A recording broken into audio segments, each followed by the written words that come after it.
Come on out the back. Oh, we've got the green room. Okay. Come on into the green room. Can't just let anyone in here. Yeah, we organise your little green room. Sit down with your drinks. Oh, there we go. Green room. Little intro. Come on, Jill.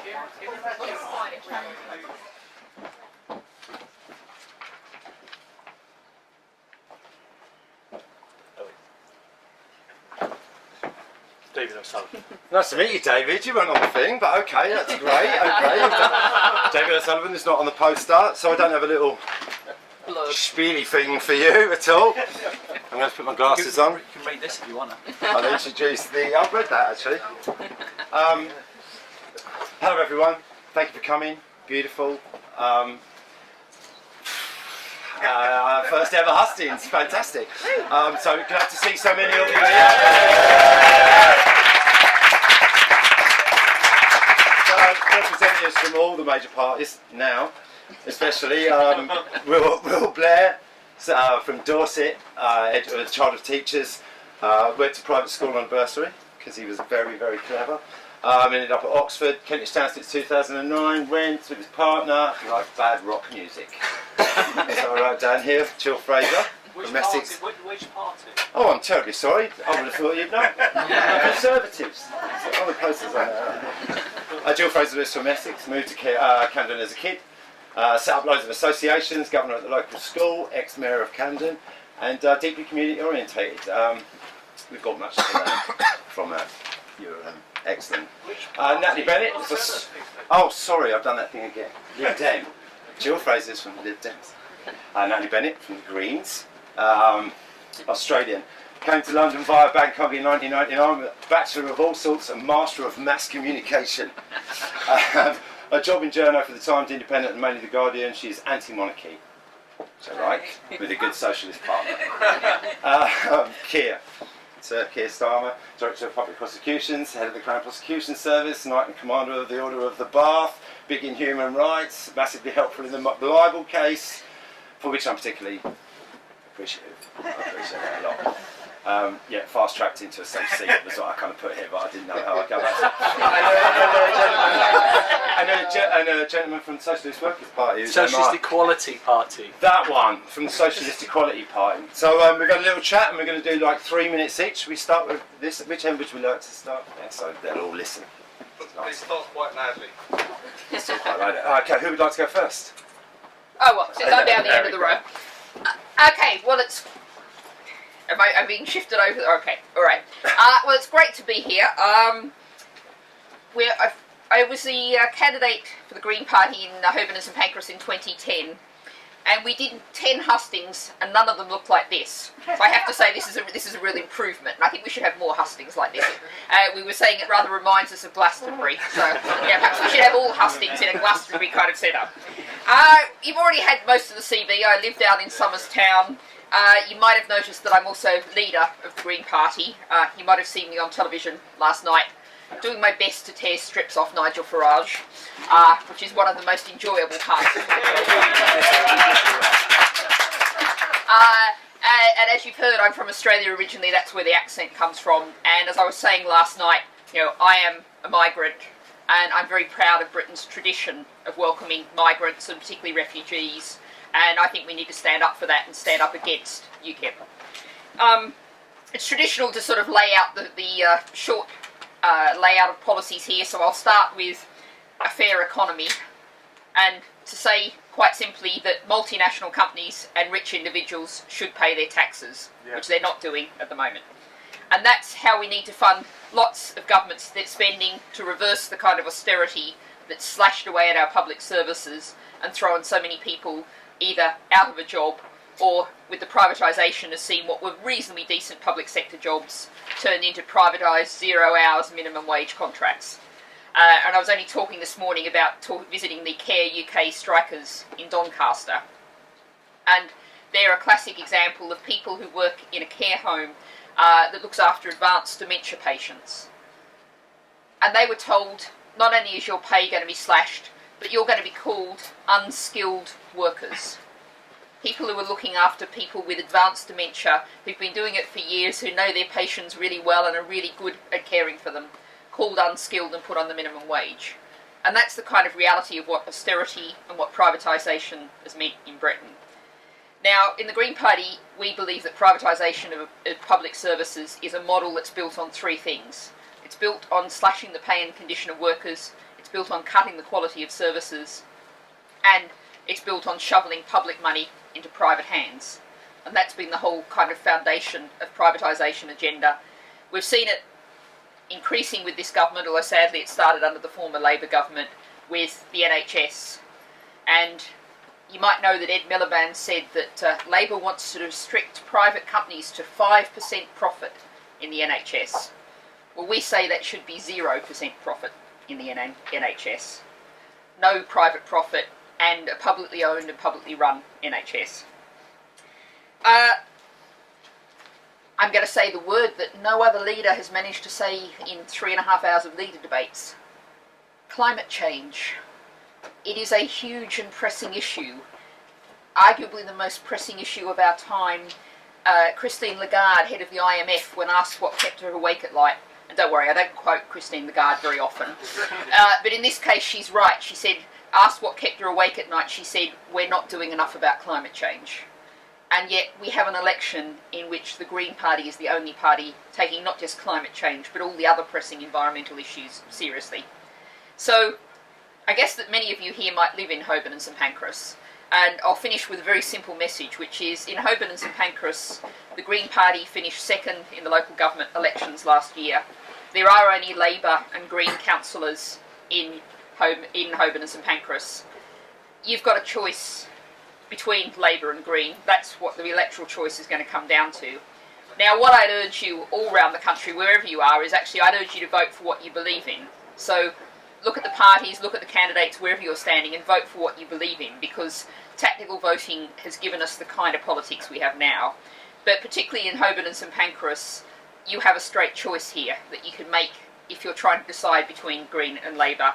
You don't have to worry about any other option getting through. Thank you.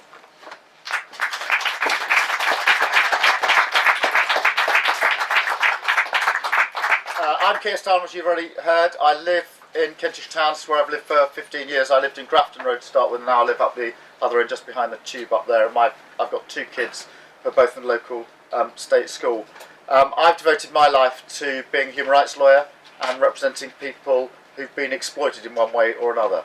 So I've done lots and lots of cases on housing, on homelessness, on employment rights, and enabling people to access the courts, and fought for legal aid and access to courts for many, many years. You mentioned the McLibel case. That was a case I was involved in for 10 years, which involved a couple of activists from down here in King's Cross taking on a multinational, McDonald's, and fighting it out over 10 years, during which time we went through the High Court, the Court of Appeal, and eventually to the European Court, where we managed to establish the right to protest and the right to fight multinationals in a court having the benefit of legal aid. So that's my background, as it were, on the ground, fighting for people who would not otherwise have their rights represented. I've done that not only here but abroad, so I've worked in about 30 other countries on human rights issues, mainly in the Caribbean and throughout Africa. And the main issue I've worked on there is trying to rid the world of the mandatory death penalty, which is a colonial penalty that was exported across the world, and there are hundreds of people still waiting to die on the gallows in many countries. We've been fighting that for probably 15 years or more. So I'm a very strong internationalist when it comes to any issue at all, but particularly human rights. As you've heard, I was the Director of Public Prosecutions and therefore in charge of prosecutions in this country from 2008 to 2013. And therefore I know what it's like to run a frontline public service on a national basis. The frontline unprotected public service that I ran took 30% cuts. And if the Tories are elected in May, they're scheduled to take the same again, along with all unprotected public services. And that's one of the reasons that at this stage, having done human rights law all my life, I am transferring, as it were, into politics, because I don't think you can take that money out of public services and pretend that the outcome isn't going to be complete devastation for our welfare state, for the services, for the vulnerable people that rely on everything that we've built since the Second World War. I don't think people have really appreciated what 1930s spending really means in terms of the cuts that are to come to our public services if we don't do something about it. My own view is the '08 crash was the worst depression since the 30s, and it required us to reassess what sort of society we built coming out of that recession and that crash. We chose the wrong course. My own view is we should have taken the opportunity to build an equal and socially inclusive society where we rebuild our economy but distribute the proceeds much more fairly than has ever been done in the past, and we've missed that opportunity. We missed the opportunity to deal with climate change and the big international issues. Natalie says that the Green Party is the only party talking about climate change. That's completely wrong. The Labour Party was absolutely committed to this and did things about it in government, passing the very first act that ever put into law targets in relation to climate change. It's a world leader in that regard, and everybody respects and understands that, and there's plenty more that Labour's pledged to in the future on the same basis. Since '08, what we've got is growing inequality and the emergence of not only people who are unemployed, but people, the millions of people who are paid so little that they can't afford to pay the rent and other basics. And these are the people on minimum wages, on low incomes, on 0-hour contracts, and we absolutely have to shift that group to a better position if we're ever to deal with inequality in this country. Now, in 3 weeks' time, if Labour's in, we can get on with that job. That is the reality of it. You can't get on that job with Natalie, I'm afraid, because the costing doesn't add up. In the end, when it's unstripped, what the Green Party say, well, it's aspirational for the future. It's not for the next 5 years or the next 10 years. It's somewhere in the future. That's not good enough for the generation in poverty now. We have to start on the project of alleviating poverty, dealing with inequality in 3 weeks' time. And there's only one way you can do that, and that's to vote Labour. Now, Natalie says it's a straight choice between Labour and Greens. And there's only Labour and Green councillors. She leaves out the actual details of that. That's because there's one Green councillor and everybody else is Labour. And the returns in the by-election 2 months ago in Somerstown showed Labour at 70% and the Greens down at 10%. So the only way that you can actually achieve what is absolutely needed for the people in this country is to vote Labour, to vote for social inclusion, for equality, for human rights and for internationalism. We are in a world where so many of the issues that confront us, whether it's tax avoidance or climate change, can only be solved by international action. You have to vote for a party that is truly internationalist. Will's party, the Conservative Party, have isolated us internationally. I was representing our country in Eurojust and other organs where we were trying to work across Europe to improve criminal justice. The moment Will's party said there was going to be a referendum, our voice reduced, our traction, our ability to change things reduced. But Natalie's party, and this is completely wrong-headed, support the idea of a referendum on the EU, so want to waste the first 2 or 3 years of an incoming government after May on a squabble about the EU. Not recognising that investing that energy in a squabble about the EU is missing the opportunity to work on climate change and other important issues in Europe. So if you believe in social inclusion, if you believe in equality and you believe in internationalism, there's only one party to vote for in May, and that's Labour. Let us start, in 3 weeks' time, let us start the job that desperately needs to be done. Thank you.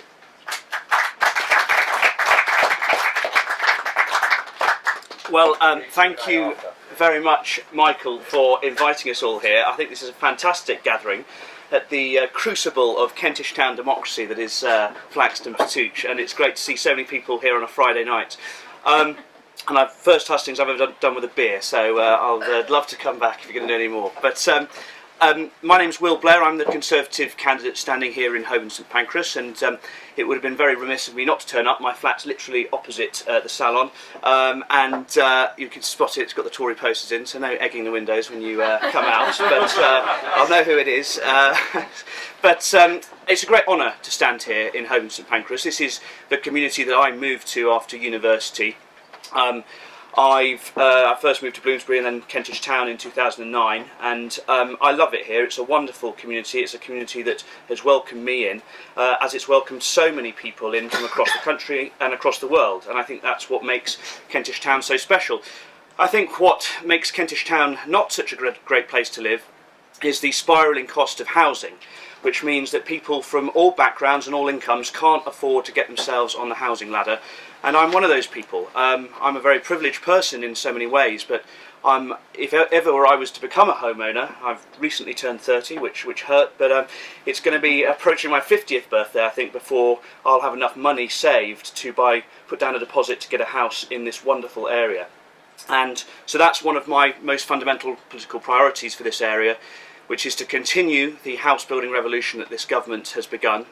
We came in with house building at its lowest level since the 1920s, and we've had a lot of work to do until then. We've built 700,000 new homes over the course of this Parliament, and we want to build even more. We want to build 200,000 new starter homes reserved exclusively for people under 40, first-time buyers who've not been on the housing ladder before, not for international speculators or developers, people who want to get themselves on the housing ladder and live in wonderful places like this. It's also a really special time to be having an election here in Holborn St Pancras, because after 30 years, the Member of Parliament, Frank Dobson, who many of you will be familiar with, is standing down. And I didn't agree with Frank on a lot of issues, but what I did respect him for was his absolute commitment to Camden.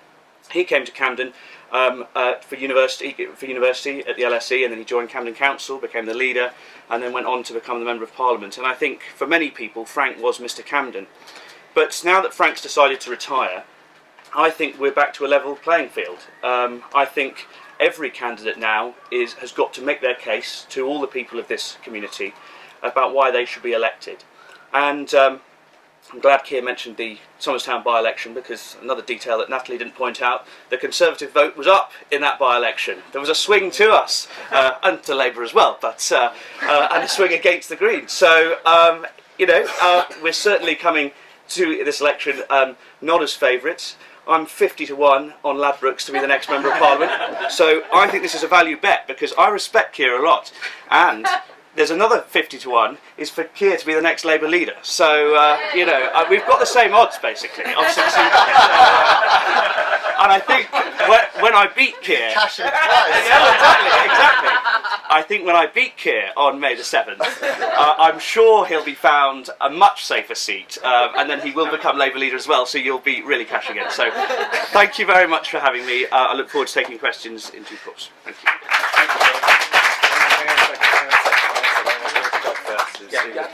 Absolutely. Jill, coming up. Well, I suppose the first thing to say is that one, I'm not the leader of any political party, and I've not been flown into a safe seat. I am just, as I've always been for at least the last 20 years, a local activist. And if such a strange thing should happen, that perhaps the 168 bus will carry Keir away, and that I would get elected, I'm afraid I would still stand on the local issues. That's what I am, and what I think is lacking in politics. There are 650 MPs. That is more than enough to run the country. I think a few of us need to actually say, come to Camden and find out what is needed in Camden. I am devastated by the lack of community things for young people. I am the Vice Chair of Queen's Crescent Community Centre, and we struggle on a daily basis to keep the place open, to provide services for young people. There is no money around without us spending inordinate amount of time fundraising to keep things like that open. Without services like this, this community would be in a terrible, terrible state. There are lots of issues. NHS, my passion for the NHS to remain as it is, to keep, if you like, MPs out of the NHS and let us get on and run it properly. Let the professionals do it, not the wannabes. I've got two children actually who work in the NHS, so I have my feet on the ground as to know what is the problem within it for the people working in it. In fact, and Camden, one of the great things, as Keir and I were talking about earlier, is Camden is good at education. My 3 children have all done exceedingly well through Camden Education. They've all got good jobs, but not one of them can afford to live here, to which for me is devastating. My eldest daughter is now moving out to Suffolk on one of the worst railway lines imaginable, which just makes the situation even more problematical for me to go and visit.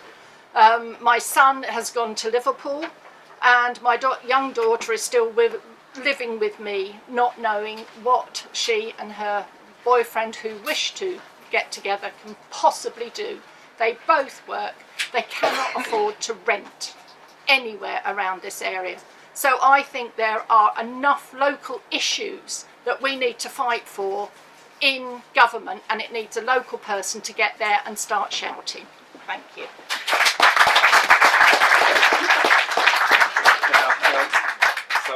Sorry, what was your name again? David O'Sullivan. David O'Sullivan from the Socialist Equality Party. Socialist Equality Party. Is a sort of a little extra special guest star, which assuming you lot don't mind. We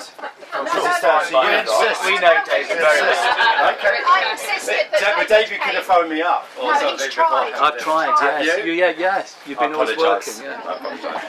Carry on. Right. Again, I'm David O'Sullivan from the Socialist Equality Party.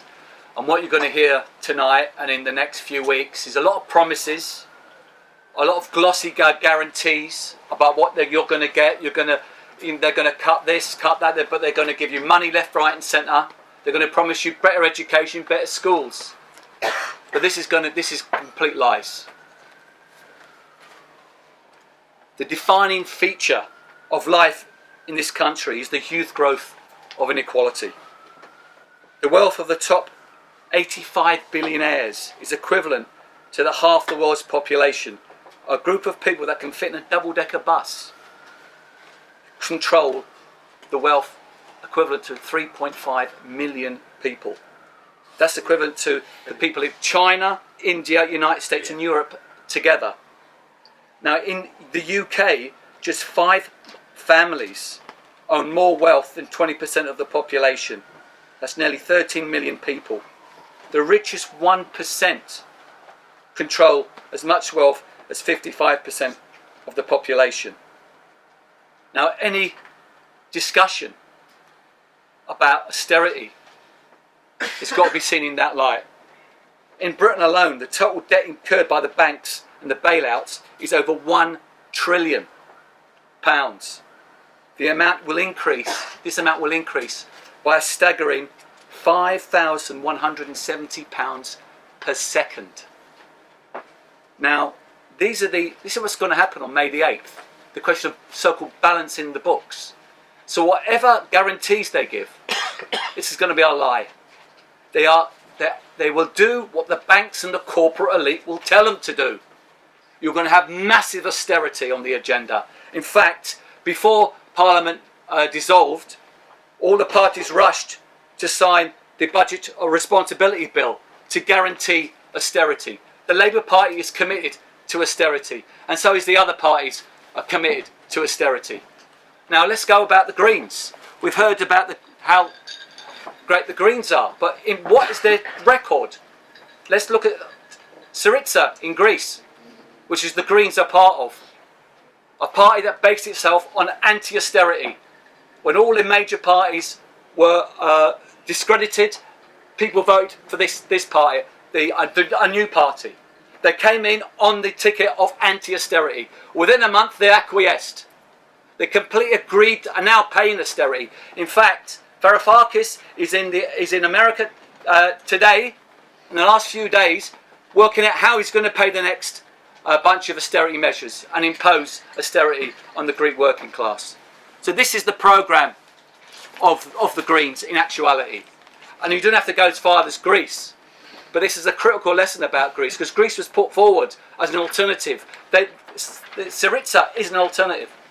But also in Ireland, in the coalition government with Fianna Fáil, they supported austerity measures. So this is an indication, this is a vital lesson, that the only way that any of these questions, education, health service, basic democratic rights, can be defended is on a socialist perspective. That means fighting for a workers' government. You cannot do it within this system. That's what Sir Richard's proven. Thank you.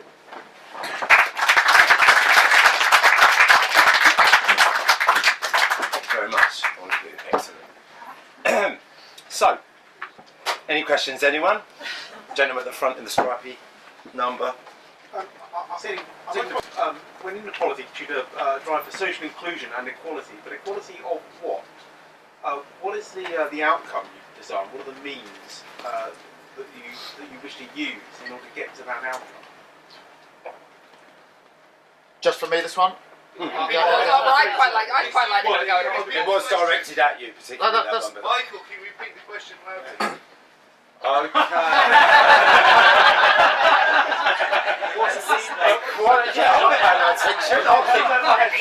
He's talking now, fine. His question was... My question was seeking Keir to expand on what he meant by the word equality, and asking him equality of what, and just expand on that concept. Yeah. That's what I didn't remember. Okay, fine. I mean, let me... At least 3 levels of equality of what I've been fighting for all my life. First is obviously equality in terms of the wealth equality that differentiates so many people in this country and so many communities. So the sort of traditional disparity between those that have got great wealth and those that haven't, and reducing that over time to a position of greater equality. I also, at a different level, believe in equality over other strands other than pure wealth in terms of quality of life and experience and opportunity, etc. But I also, and this is something I've spent a lot of time on, believe profoundly in equality as the flip side of non-discrimination and treating people equally across all strands. And as a human rights lawyer, it's that third strand that I've fought for over and again, the right of people not to be discriminated, to be treated fairly and protected fairly within our legal system, or frankly any legal system.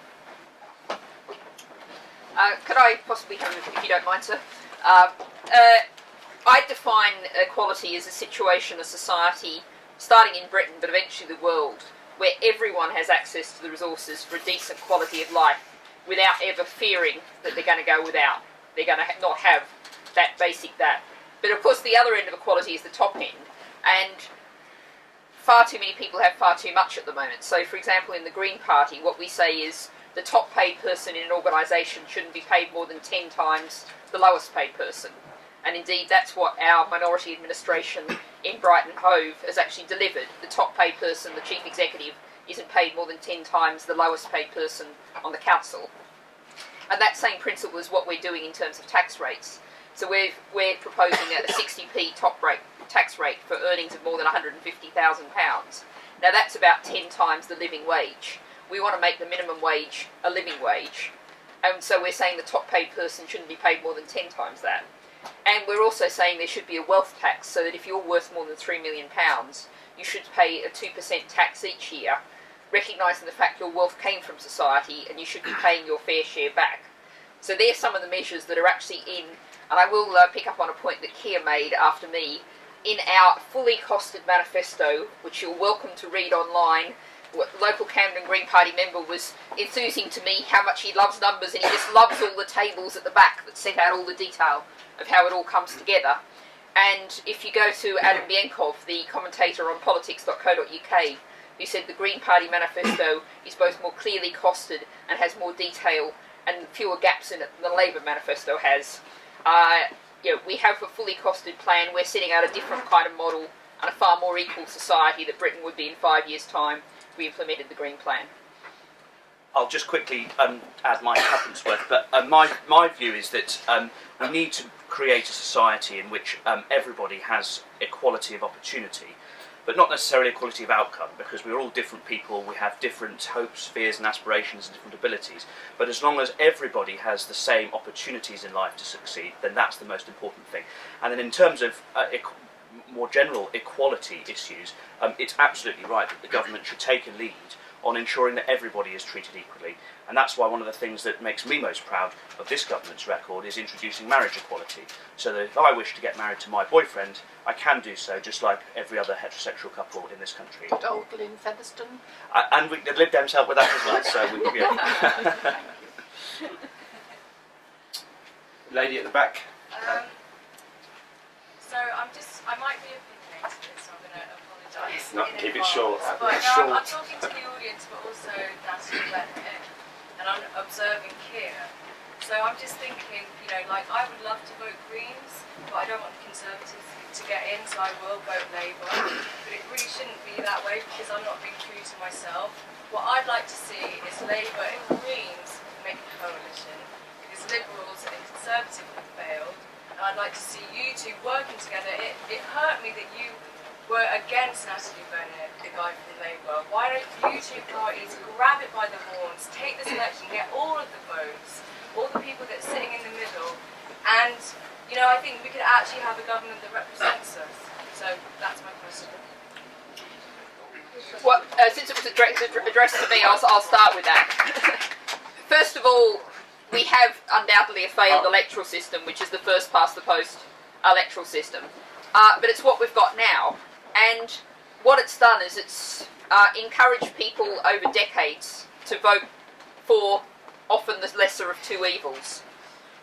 That's what they're doing. That perhaps is what you're thinking about doing now. And I'm not comfortable. But that's what's given us the kind of politics we have now. That's what's given us a Labour Party that's offering austerity light as opposed to the austerity heavy of the Tory party. Now, if you and millions of other people as voters choose to keep doing the same thing, you're going to keep getting the same kind of politics. If you actually want real change, you've got to vote for it. There was a survey out last November which showed that 26% of people would vote for the Green Party if they thought we could win. You look at the Vote for Policy's website, Labour and us are running neck and neck in terms of votes.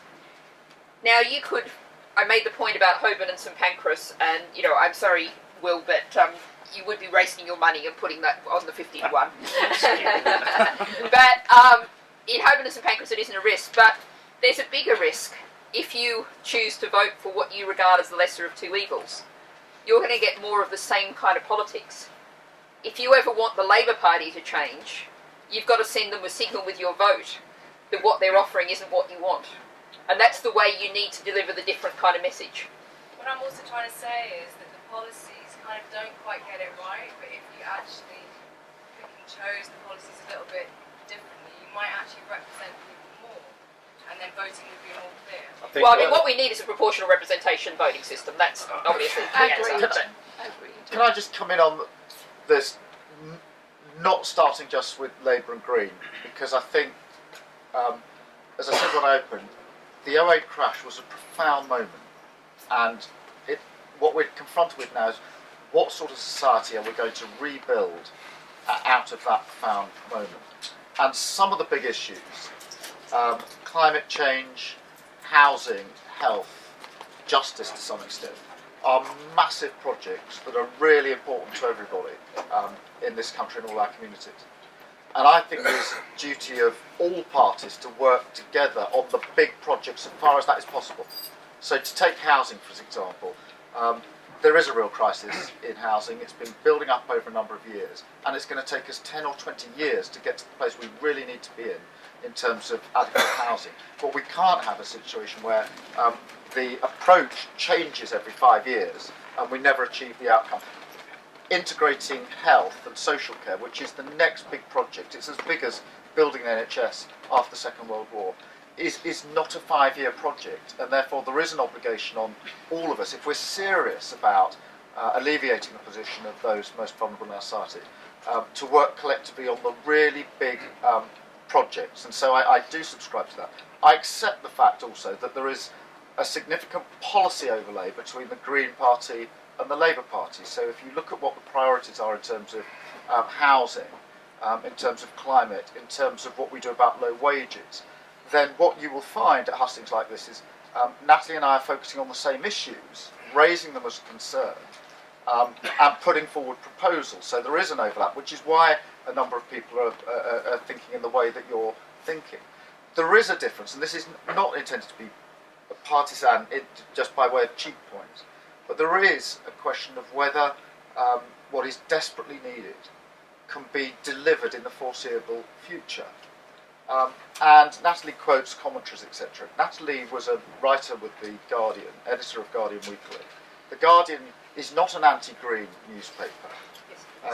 But this, you saw the editorial yesterday. What it said is you need a radical party to prod the other parties, and it's good that you have a party such as the Green doing that.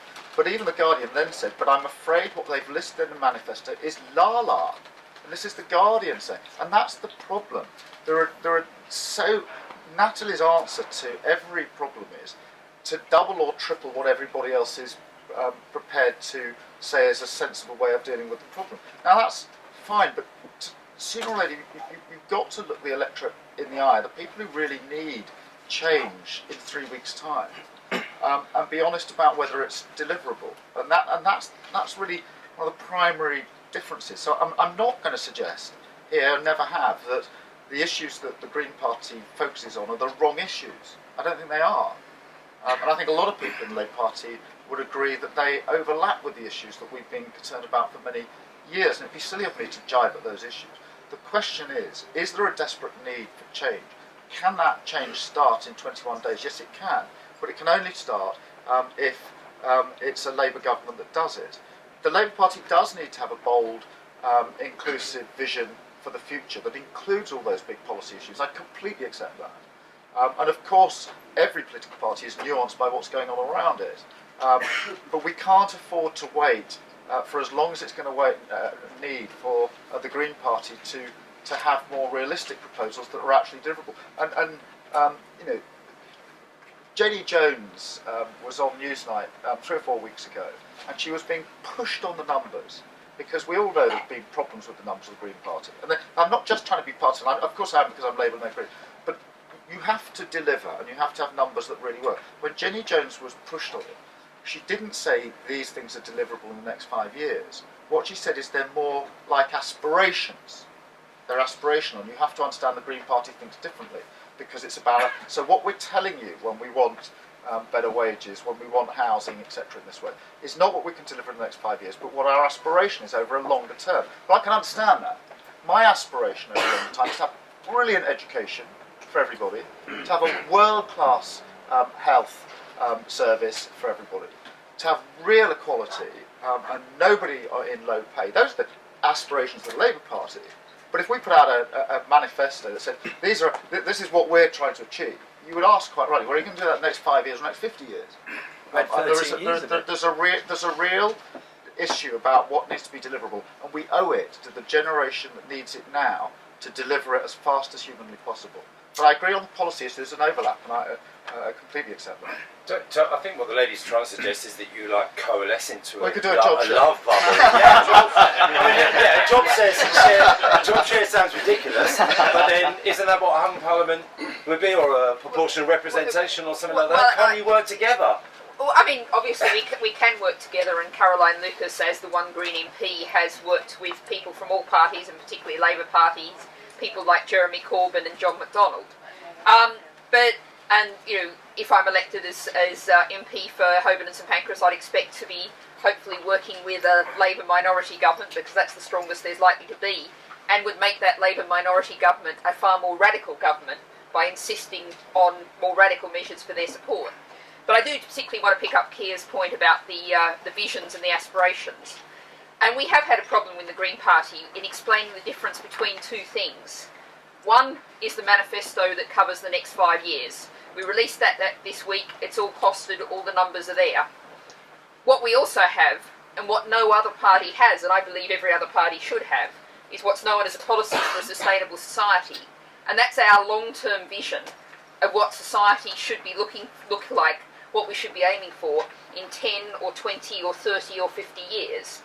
Now, that explains why I've spent a great deal of time facing Andrew Neil, one of my favourite things in life, and him going, but you want an open borders policy, don't you? You want open borders on immigration. And me saying, there is the phrase open borders on immigration in our long-term vision of an entirely different, fair, economically balanced world in which people can move freely because there's no economic forces forcing them to move. That's an aspiration for 50 years, who knows how many years hence. We have that long-term vision, but we have the short-term plan as well. And just coming to the point about the joining together, I agree with Keir that there's lots of policies that we work together on, that we have the similar directions of travel.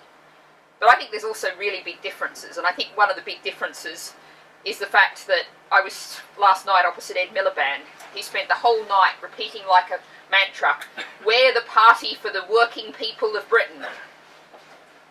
I want to know, and I want to be the party that's standing up for the disadvantaged, the disabled, the unemployed, everybody in Britain. What about... Can I make a comment? Of course you can. You said that you didn't know which way to vote because you didn't want the Conservatives to get in. But you have to remember that your vote only works for Holborn and St Pancras.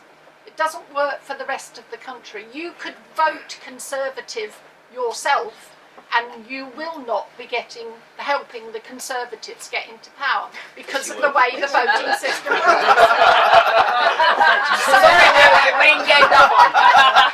So be true to you. Vote for the person that you want to vote for. No, just answer that. Just a quick point. Look, with all the respect in the world, your votes won't count.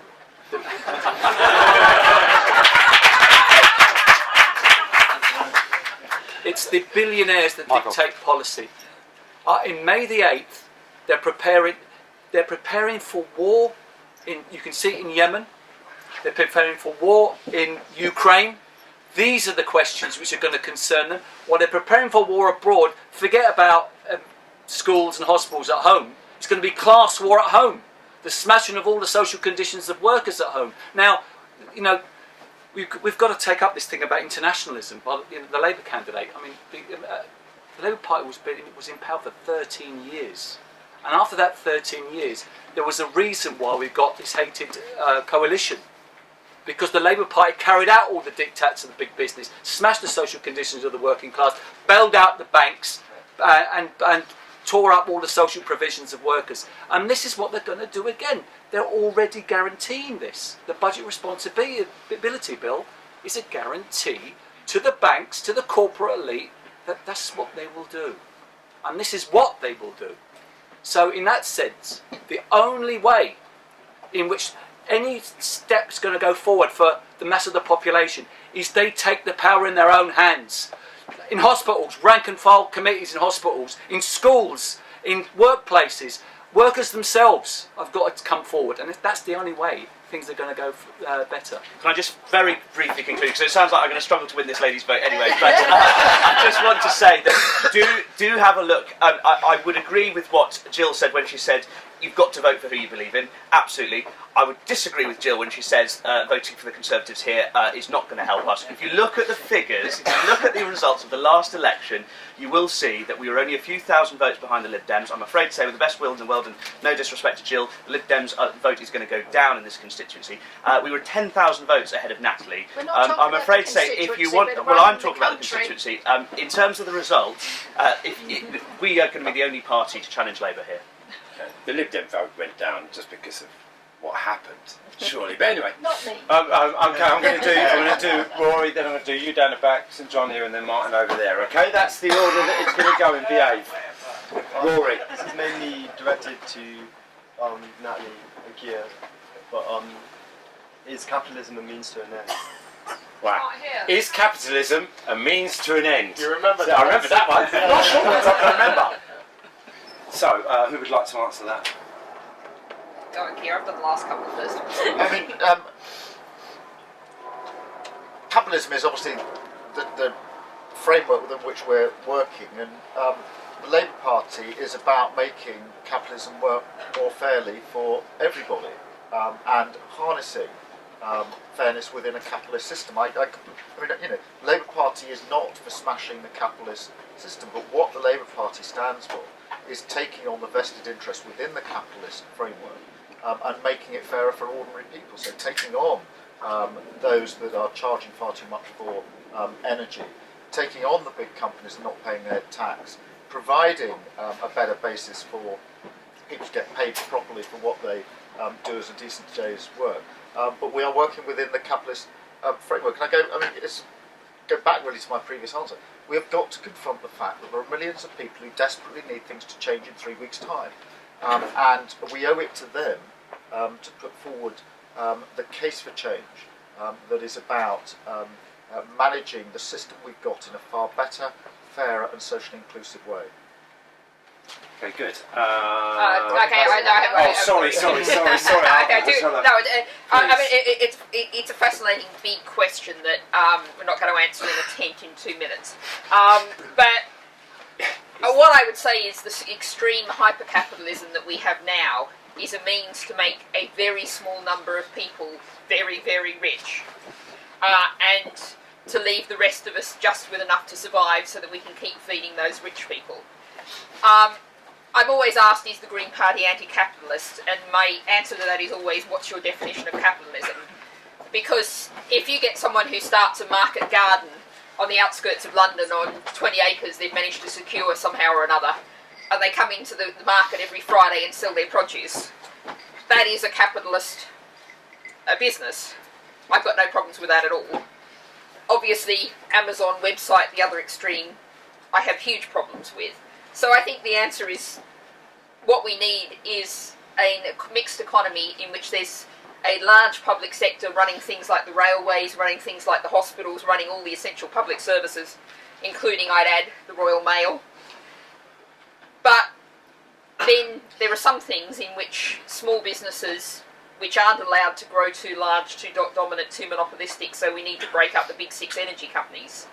Like energy supply is a good example. We can democratise that by having community-owned energy, solar, wind, small-scale hydro, all the rest of it. And some of that might be small-scale capitalist, a whole village getting together as a cooperative and running a commercial enterprise. So that's all right. But what we've got now is extreme hyper-capitalism. It's extremely destructive, and it's also extremely unsustainable. You look at the levels of debt. We are now at levels of debt around the world, indeed in Britain. Next year we're going to go back to levels of personal debt over 2007. And there's a reason the Bank for International Settlement says we're now closer to a financial crash than we were in 2007. We are in a profoundly unstable situation. The status quo, Keir's let's improve things a little bit and let them continue as they are, simply cannot continue. We're not going to continue the status quo. It can't continue. No, I didn't ask you. Yeah, but I can answer it. Quickly. Yeah, a little bit. Just quickly, I mean, you've got a situation in which the reason why there's so many combinations of parties being put forward by the pundits is because the ruling class are really scared of what's on the agenda in the next period. What's kept Britain together is the two-party system, the Labour, Liberal, or Labour, Tory, Labour, Tory, what have you. Oh, that's been the traditional way. That's what they sell to international investment. It's the safe bet. You invest in Britain, you get a safe government, you get everything is going to, your profits are guaranteed. Under conditions in which a vast majority of the population are completely disenfranchised, where they don't see a political alternative, a lot of people will not be voting. In fact, there was an article in The Guardian that said about 20 million people in Britain are not going to vote. And this is an indication of a vast sea change in politics. And they do that for a reason, because these political parties don't represent you. And this is what we confront. What alternative? People don't vote because they can't change things because of the way that we vote, because you can't change Holborn and St Pancras because it's a safe seat. Okay, good, thank you. Gentleman at the back there, he's been waiting a while. It's going to be good. I might take up a couple of minutes here, but don't gang up. You get one. No, no. Come on. This is a lifetime of shouting at the TV. Alright, we'll get you 2 minutes. Go on. I'm feeling like I don't have a voice in society. Don't ever tell me to sign on to Twitter. Twitter's like graffiti in a toilet door as far as I'm concerned. I went to my first hustings last night and they tried to shout me down, right? I'm not here to cause any fuss. Right, there will be a question at the end of this, but I'll address each of you from what you've said. The Liberal lady, I'm glad you were in government with the Tories because you stopped them being the extremist party that they want to be.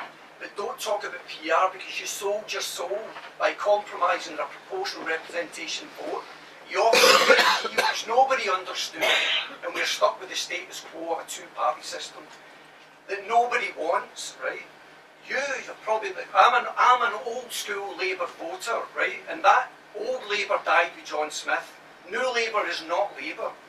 My views are closest to yours, but you've not got a snowball's chance in hell of ever getting elected. So the only way to bring socialism into the government is to get a party in, or parties to work together and show that it works. There is a demand from working people for socialism. Look at the rise of the Scottish nationalists.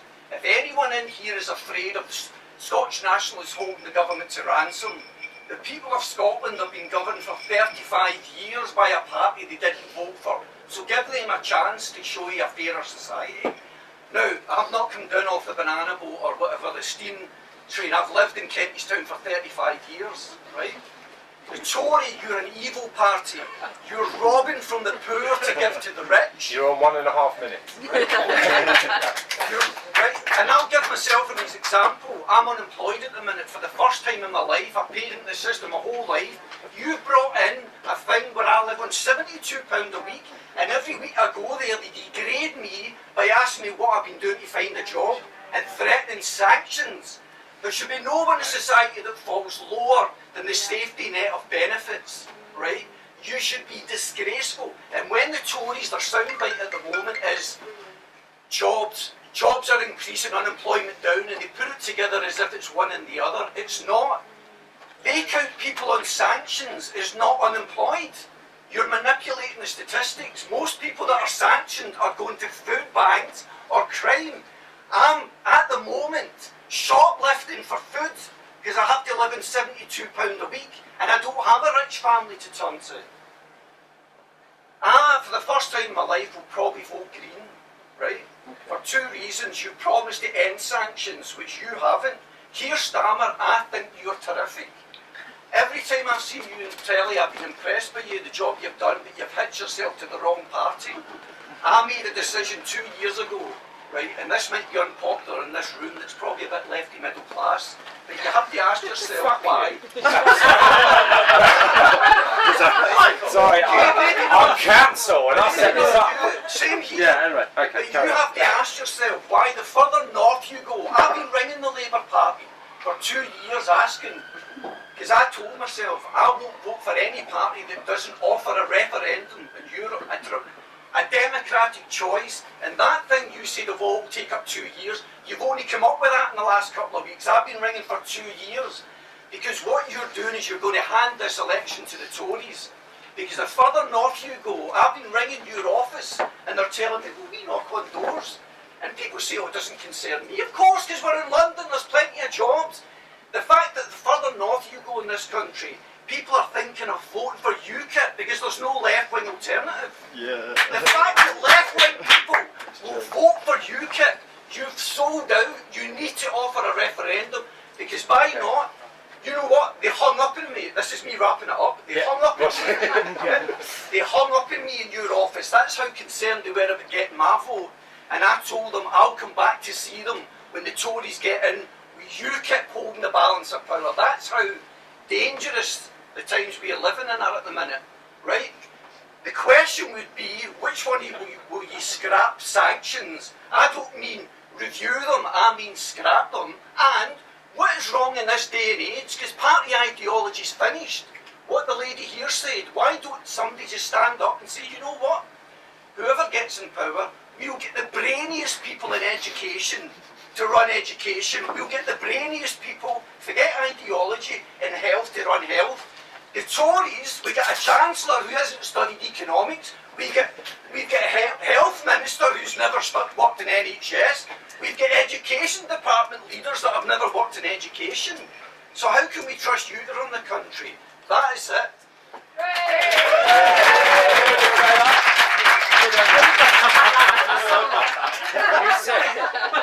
What are you going to do then? What was the question? Sanctions was the question. What are you doing about sanctions? Sanctions, yeah. Sanctions. Let me deal with sanctions. I spent about 6 months looking into sanctions and produced a report earlier this year for the Fawcett Society on the impact of sanctions on women. And so I know the system inside out and backwards. I heard Who Labour introduced you asked me to answer the question. Let me answer. And you Go on, want you to go. scrap all that place. I heard evidence from lots and hundreds of women who were in a situation where being sanctioned wrongly, and we worked out that many of those sanction decisions were wrong. Over 50% were wrong, and they had no access for getting them overturned. So we called for a review of that and to look again at sanctions. I absolutely agree with you about the effect of sanctions. The job centres are about sanctioning people, and the ethos is wrong because it should be about helping people back into work. But the default position is to conceive that everybody who's out of work is somehow a scrounger and they must be caught out. I completely agree with you on that, and that is exactly what we said in this report. And I spent 6 months looking into this. And kind of said, let the man finish. Wait. I will try to influence my party against using this sanction regime that is there. I mean, If you get the whip, will you break the whip? look, it depends on the issue. I wrote openly against the Iraq War in 2003, and if that was a whipped question, I would break the whip, of course. You have to have a principal point at which you break the whip. On the other hand, I don't agree with Natalie that you can't have a whip system at all. In the end, you're voting for a party. The manifesto is supposed to represent what the party is going to deliver. You can't just put a bunch of individuals back in Parliament and say, well, do what you like now, break the whip whenever you like, because you're letting people down. There's a principled point on which you have to go with your own vote, but you can't just decide for yourself on every vote and break every whip the whole time. And would I break a whip and bring down what might be a progressive government that was changing things for the future, about to deliver on really good stuff? No, I wouldn't, unless it was a matter of real principle. But on sanctions, I completely agree with what you're saying about the ethos. It's not just sanctions, frankly.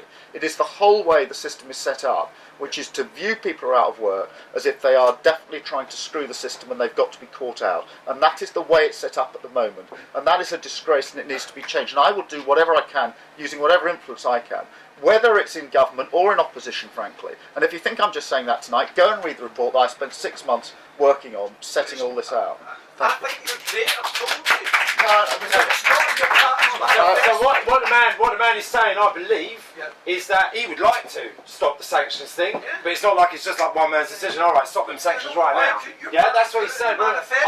Because there's like 600 of them in there. Right, so thank you very much. Yeah, it's just like they could just knock that out. Okay, next question. John, you've waited. Oh, sorry, I was supposed to go to right. You next, Martin. John now.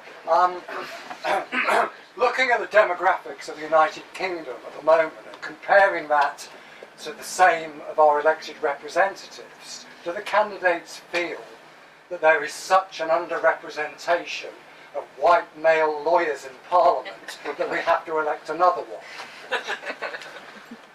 Are there too many white male lawyers in the government? Do we need another one? Well, another good one. Please, I guess that's for you. Keir. Well, I mean, look, what can I say? My background, my dad was a tool maker, worked in a factory all his life. My mum was a nurse until she became very disabled. We hadn't had a great deal of money, and therefore, if the inference is that by being a lawyer, I don't know what it's like to see a different side of life, that is completely wrong. I've spent my whole life working with people who've got all sorts of issues about being exploited and being vulnerable. I am white. I was born white. I am male. I was born that way, and that's the way it is. I've dedicated my life as a lawyer to fighting for human rights. If people say I don't want a white lawyer who's fought human rights across the world having any part of anything, I've tried to deal with difficult questions when I was DPP on assisted suicide, etc.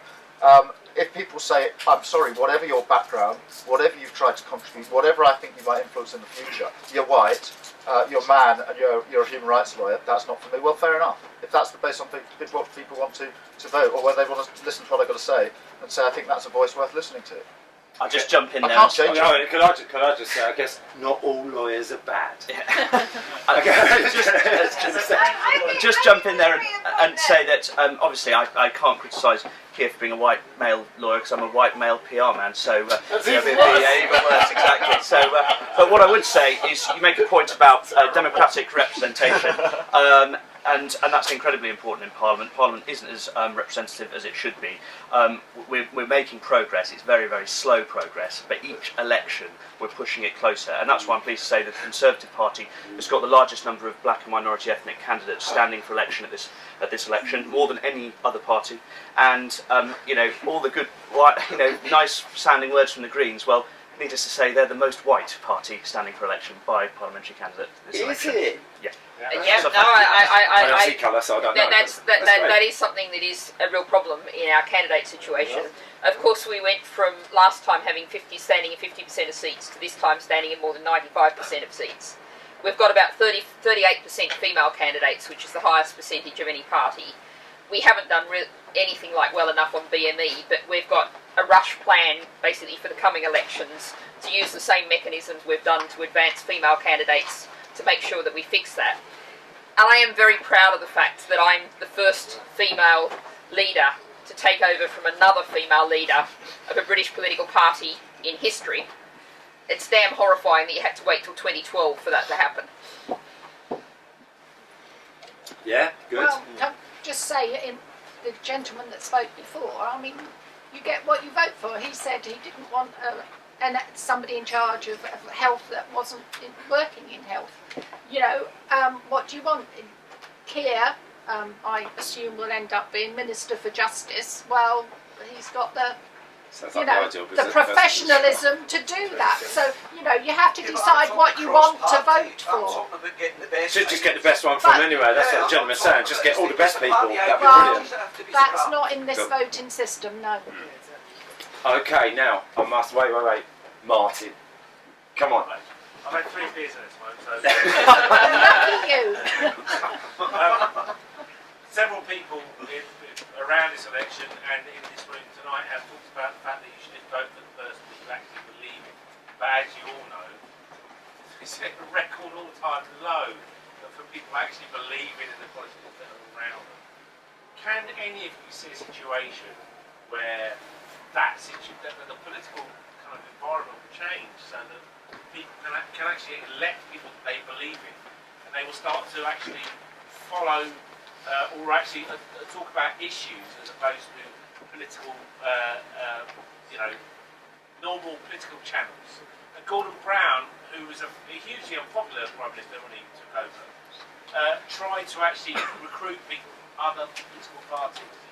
And actually, it wasn't a bad thing to do, because if you look at what people are saying now, that's largely what they're saying they want to do. They're issues-based politics rather than party political agenda and power and everyone who... Nobody wants to go to the standard route anymore. My question is, can any of you see a logical way to do that? Probably not in this election, because that's not going to happen, but you may well be faced with having to make some compromises. So, you moderate that. I've got to try and reiterate that then, yeah? Can we do anything about the fact that our politics are so meh?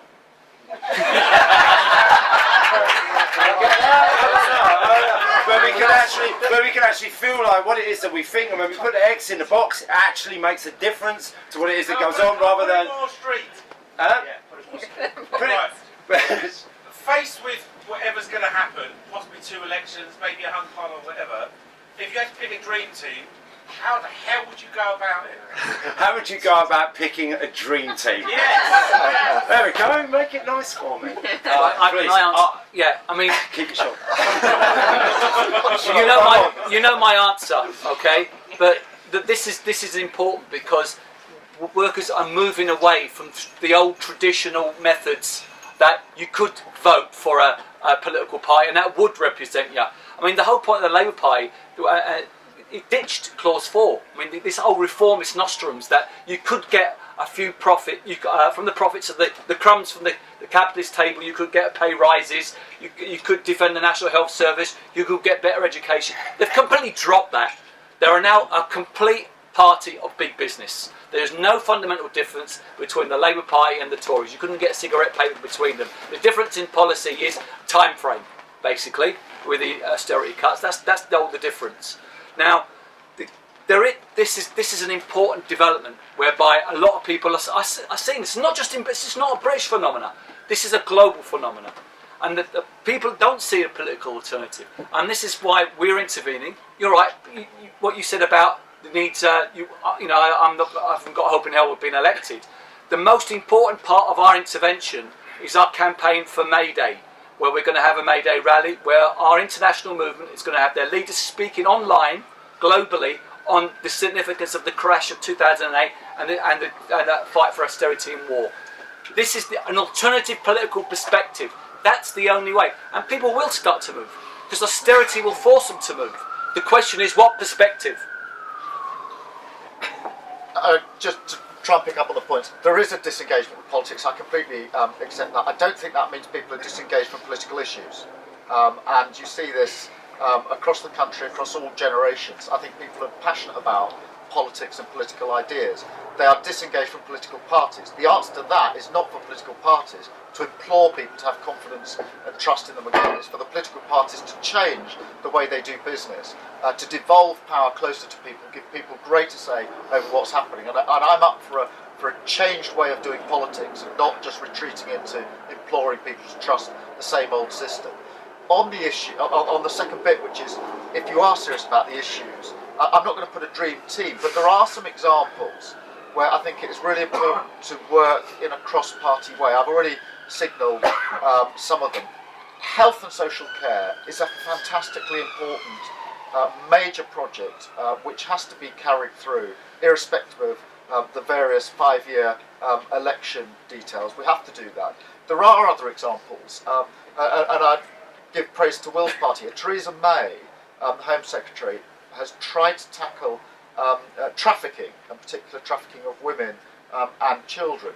And she reached out across all the parties before she started that piece of work, because I was DPP at the time, to try and make sure that whatever the political difference is on something as awful as trafficking across the continent, there was going to be a cross-party initiative that would really make a difference. And Labour's worked with the Greens and will work with the Greens on initiatives going forward. I've obviously done a lot of work on the question of how do you get particularly vulnerable women and girls who've been subjected to sexual offences and domestic violence to have confidence to come forward and to build a legal system which is much more responsive to vulnerable people. I took that on as a Labour Party initiative. The first thing I said to the Labour Party was, in the end, we will have to build a cross-party consensus if we're serious about delivering change for people. So I'm not going to do a dream team, but I do think there are some issues on which there's an obligation to work together, and we can work together. And there are some good examples of how that's being done. There are, of course, fundamental differences, and that's why we're having an election. But I think on some of these issues, the only way forward is to work with those that are progressively inclined in the same direction. Thank you. I feel duty bound. I'm not going to interrupt you, but I need to qualify it, given my colleagues present already. I agree with you completely that but those are individual issues. We know politicians work well, and actually there can be really valid cross-party work together. But this is about all the issues, about how we change our democracy going forward. That's what I want you to think about, if it's possible. But I don't think that, I mean, I think in the end that isn't possible, because it is a battle of ideas as to what sort of society you want going forward. There is a fundamental difference between the vision that's being put forward by Ed Miliband for the Labour Party and the vision that's being put forward by David Cameron for the Tory Party. And Will knows it and I know it. Within that, there are some issues where there can be common cause amongst a number of parties, but there are big divisions about what sort of society are we trying to build. And I don't think we can do away with that, and I don't think we should. This is a battle of ideas. What sort of society, post the 08 crash, do we really want to build? Is it a more equal, socially inclusive, fairer society or not? And I believe it should be, and I will argue for that. But what I'm saying is, within that big argument, it's a big argument, and it is, and Natalie's right, it is also about the future. It is about having a vision for the future.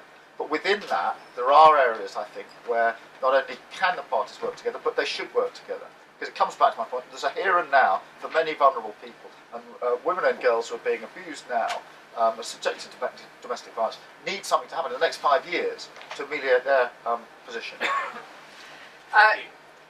If I can start with the dream team thing, in that rather overused phase, there's a photo which has pretty well gone viral in the last 24 hours of 3 women hugging, and that kind of demonstrates two of the people who'd be in my dream team. For those who don't know, Nicola Sturgeon and Leanne Wood. But I think, how do we, get a turnout of, say, 85% in the election? And I'm not picking that figure out of the air, because that's what the Scots had in the referendum. People felt like there was a real choice, there was a real alternative. Political debate happened at all kind of grassroots level, and some of you might know about the Green Yes campaign and the Common Weal campaign that worked really at a very grassroots level. It was one of the reasons why the journalists in London didn't recognise how close the Scottish referendum was going to get, because it was all grassroots, on the ground, intense, much like this, or actually it was in Scotland, so maybe they weren't intense, but you know what I mean. Lots of grassroots stuff. And so, one of the things I say is we need to make politics something you do, not that's done to you. And that means politics has to be actually really inspiring. I'm often asked, well, so voting turnout's so low, shouldn't we have compulsory voting? And I say no, because it's actually not the fault of the voters. We shouldn't be putting more pressure on voters. We should be putting more pressure on politicians to be inspiring and exciting enough to make people want to vote. Now, that's offering a different kind of politics, trying to offer that sort of vision, and it's damn hard in the kind of media environment that we have now to do that, because you're going to be shot down all the time by people saying, oh, but this is your long-term vision and your short-term vision, they're different, and these things contradict. But we've got to try. We've really got to try and offer that inspiration and offer that hope. And of course, structurally, proportional representation is a huge part of the answer, because then people can be really confident their vote's going to count. And I think there's going to be a real window of opportunity after this election, because there's going to be quite a few MPs elected with not much more than 25% of the vote. And the other 75% of voters, who may never have used the words electoral reform before, are going to say, how in the hell did that happen? How did we get this person? And there's a real opportunity, and if you want to think about some kind of politics to get involved in, it doesn't sound very sexy, but think about getting involved in electoral reform after the election, because there's going to be a real window of opportunity there. Excellent. I'm going to go with this lady, because she mentioned earlier, then you, Stephen, and then you, Fleur. Right. So my question is quite simple, but first off, I just feel like I should say there's been quite a lot of accusations flying around about Keir being parachuted in, and I get really angry about things that are unfair, and I feel that this is deeply unfair, because I am a Labour Party member. We had lots of really, really strong candidates going for this seat, and we have the biggest Labour Party membership in Holborn and St Pancras than anywhere else in the country, and a huge number of people came out to vote, and we all thought very, very carefully about it, and we voted for Keir because most of us thought he was by far the strongest candidate, and he won fair and square, so it's not fair to say that he was parachuted in. It's simply not true. And to my question, very simple. I think I know what Natalie's answer is going to be on this, and I'm hoping I can use that as leverage to push the other candidates and maybe put Keir on the spot. But I'd just like to know if I can get the other candidates to commit to a moratorium on fracking. Okay. Right. So the lady would like you lot to commit. Take a round of questions. On a frack. Hold on. All right. Well, there's a quick yes/no answer. So yes, absolutely. More than a moratorium, a ban on fracking. I'd just like to point out at this very moment, that the last political meeting that we had here was for the question of hydraulic fracturing and whether or not we thought that it was a good thing or a bad thing. And the energy guy came out kind of quite high up, because getting oil in from other countries and being oil sufficient and stuff like that, it's massive. It's not as black and white an issue as a lot of people seem to be making it out to be. Hydraulic fracturing is a funny one. It's a funny one. I'm sorry, we did a lot of researches in this, and I'm kind of finding myself a little bit pro. I think so shoot me down. I think since our chair has come in on one side, I think I should present the other part of the case, which is we have to leave at least 80% of our known fossil fuel reserves in the ground if we're going to avoid catastrophic climate change. We shouldn't be going looking for more fossil fuels. We should be ensuring working out how we can leave what we know about in the But ground. should we be bringing fossil fuels over from the OPEC nations or from Russia and all those other places with all the transport costs? So we need to decarbonise our electricity supply by 2030. We need to Fracking decarbonise our energy. If fracking starts about 2025, you're going to shut the industry down after 5 years? Don't know. And I can say that. Answer from the rest of the candidates, please. Sorry. Did you all want to mention? I'm sorry. I thought I'd take that over. Please. I mean, I think there are a number of aspects about fracking which are really concerning in terms of what we don't know about the long-term effects of cracking rocks in that way, about the impact on water, etc. So there are very serious concerns about the process itself. There's a secondary concern, which is whether we're just coming it too late, because we've got to get to a different place when it comes to our energy sources quicker than this, and whether it's a sensible way to bridge in. Am I in favour of moratorium? No. I think we've got to stand back and look at the situation and review the situation. But one of the things I've vowed not to do in this exercise is to put promises out there which I can't deliver, because I'm part of the Labour Party. We do not agree to a moratorium. I personally am concerned about it. I certainly want to see a review of the situation, but I'm not going to go, as it were, for a popular view just because it's the mood of a room or whatever, and promise things that can't be delivered. I genuinely believe I should only say things which I'm capable of delivering. So I'm not going to say I'm in favour of a moratorium at this stage, but I absolutely share the concerns and have looked deeply into them about what fracking is and whether it's the answer to the question, actually, which is an equally important point, actually, whatever the long-term consequences. My answer is no. It's a social disaster if you carry on with fracking. It's going to stop. Okay, I would urge you all to go to flaxon.ptootch.com and look at Andrew Hunter and the fracking debate that we did here, and you will all become more educated on the matter, because it seems like there's a lot of ignorance surrounding it. Okay. I think Jill has to be allowed to answer. I said yes right from the very start. Before Be a the moratorium. question. I mean, basically, we just need to know more about it. It seems to be what there's a lot of scaremongering that goes on. And I'm afraid I'm going to have to apologise. I'm sorry. I'd much rather stay here, but I have to go and sit with the UKIP MEP for Newsnight. Newsnight? Okay, alright. So, are you not alright? You're going to slow down this bit. Okay, alright. In that case, thank you very much. Well, thank you very much. Thank you all for coming. It was a beautiful job. I just have to say, thank you to Douglas, thank you to Tony, thank you to the other people whose names I can't remember just now, even though they're my best friends.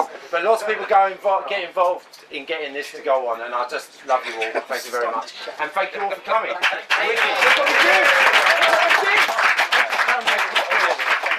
Bye, boys.